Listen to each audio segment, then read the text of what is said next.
Recently I did a video about safety in Korea versus safety in America. One of the comments was implying how even though Korea is safer than America, it's much easier to become American than it is to become Korean or to fit fully into Korean society. So I thought it would be a really good topic to talk about today. Is it really difficult to become a part of Korean society, and why do you feel like you aren't?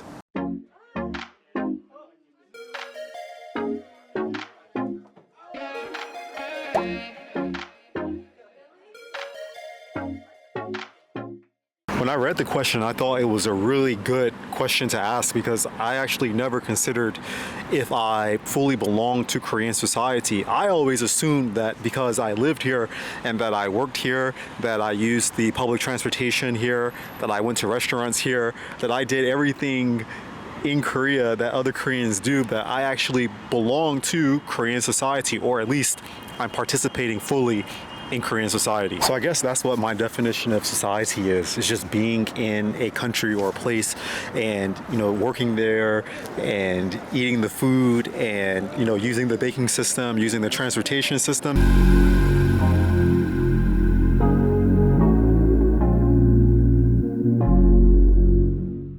So I started to think about this topic from an American perspective. Like living in the United States, there are so many foreigners who come into the country because America is a country of immigrants.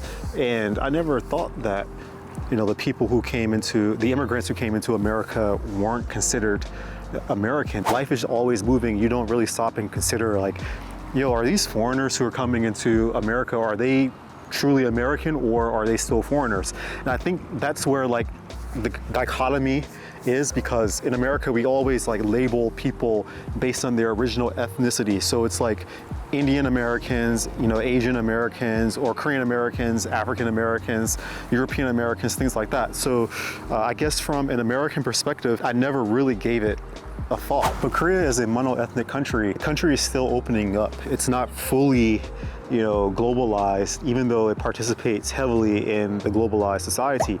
As far as average everyday Koreans seeing foreigners, on a daily basis and interacting with them in their practical life, I don't think it happens all so much. So I guess maybe Koreans can seem a little standoffish, which can cause some foreigners to think that they don't really accept them living here or participating in Korean society. You can't see it, but this Korean old guy walking right here, this elderly guy right behind me, he just walked up and started talking to me randomly about if I come here then I can have really good fishing at the Han River, but there are so many signs that say you shouldn't fish. Anyways, there's a random Korean guy just coming up and talking to me, so that makes me feel like I'm a part of Korean society because Koreans actually talk to me.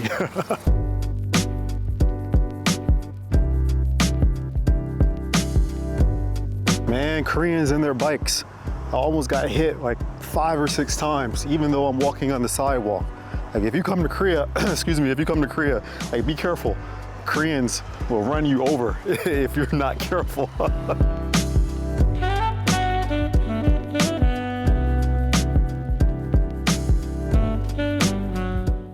So I guess we can start talking about what was in the comment. So the commenter wrote or typed that he lived in Korea for, maybe 10 years or so, something like that.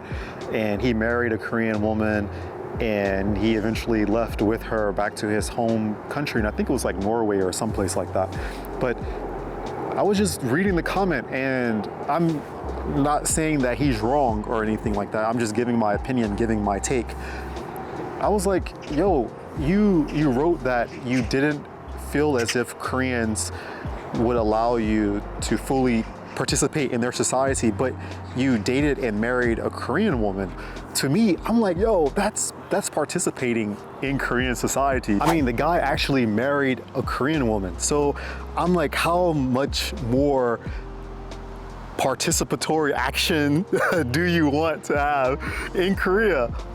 That seems like the epitome of participating in Korean society, dating and marrying a Korean. So guys, just let me know what you think. Do you think the commenter was justified in his comment that he didn't participate in Korean society. And this is not the first time that I've heard that it was difficult for a foreigner to become Korean or participate in Korean society while living in Korea. It's a little perplexing for me because, I'm still thinking like, yo, we're living in Korea and we have to do all of our daily activities in this country. So I'm like, yeah, we're participating in Korean society, but I kind of get the nuance of the comment. So I asked one of my coworkers who's like a brother to me, and I asked my landlord who's like, an adopted father, what they thought about Koreans being able to accept foreigners into their society. All right, so I just want to ask you, like, as a person, as like a Korean American who you lived a long time in America, did you have like any trouble reintegrating into Korean society when you came back? Perhaps there was, but it's been a while. It's been over 10 years, so I think I've readjusted. Okay, last question then. Do you think, as a foreigner here in Korea, especially as an African American, do you think I would ever be able to like truly integrate into Korean society? I think it's possible, but Korea is a very homogenized country as it is, so I think it'll take a lot of time. Mr. No, I have a question for you. So a lot of foreigners are wondering, like, is it possible for them to truly become Korean or to really fit into Korean society? What do you think? Yeah, there are many ways to do it. First of all, get a lot of your information about this Korea by hanging with a lot of the Koreans. Also find Koreans, foreigners, community and be active. So find Korean foreigner communities and be active in those communities. Yeah. So what did you think of the comments from my adopted family? I think that, as an American living here in Korea for a very long time, many, many years, that as soon as I stepped foot in Korea, I became a member of Korean society. Maybe, I don't look Korean, but I do everything that Koreans do. I go to work here. I take public transportation here. I date here. I eat food here from restaurants. I have good times here. I have bad times here. I wake up when it's sunny. I wake up when it's raining. I wake up when it's hot. I wake up when it's cold. I earn money. I spend money. I spend a lot of money, actually, too much money.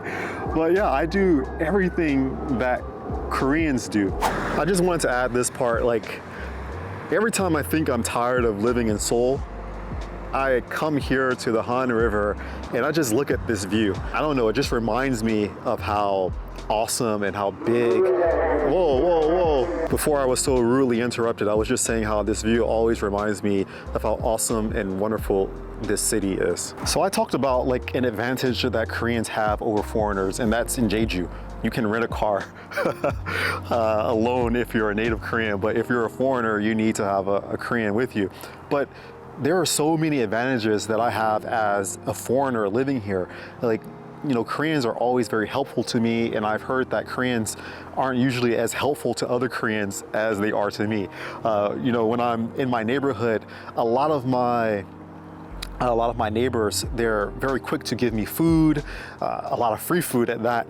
And well, also because I bring them, treats and things from different countries when I travel, but it just feels like, as a foreigner, I get to have a lot more privilege here in Korea than I think other Koreans have. So like that makes me appreciate the kind of bubble that I live in. So a lot of the professors at my school, a lot of my coworkers, they go to school at 8 or 9 o'clock in the morning, and they're there until 10 o'clock at night.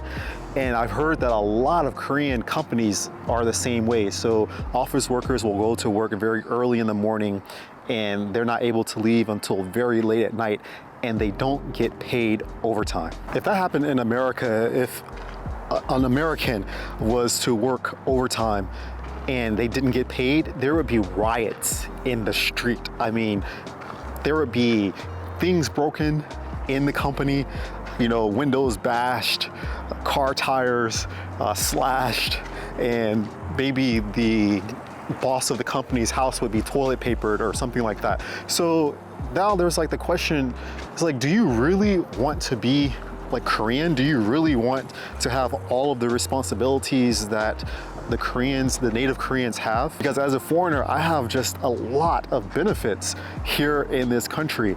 So I don't know if I would really want to participate fully in Korean society, because it sounds like there are a lot of responsibilities that I would have that I don't want.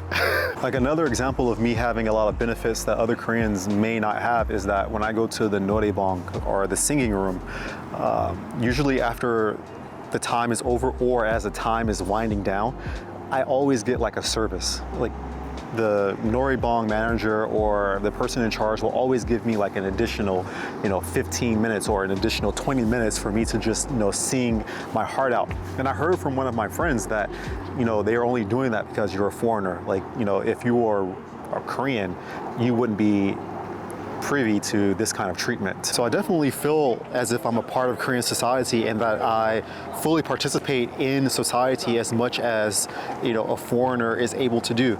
Do I think that I'll ever be Korean? No, I'll never be Korean, I don't think, and that's okay. Korea is not the same as America or other Western countries.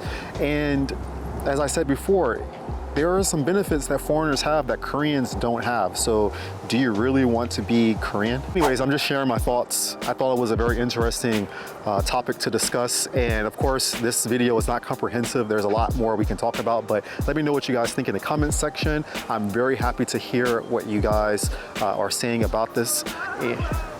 Wow, this guy's like, this guy is really singing his head off. But yeah, let me know what you guys think about this topic, and I'll talk to you in the next one. Take care, love you guys, stay hydrated, and see you. Take care, peace.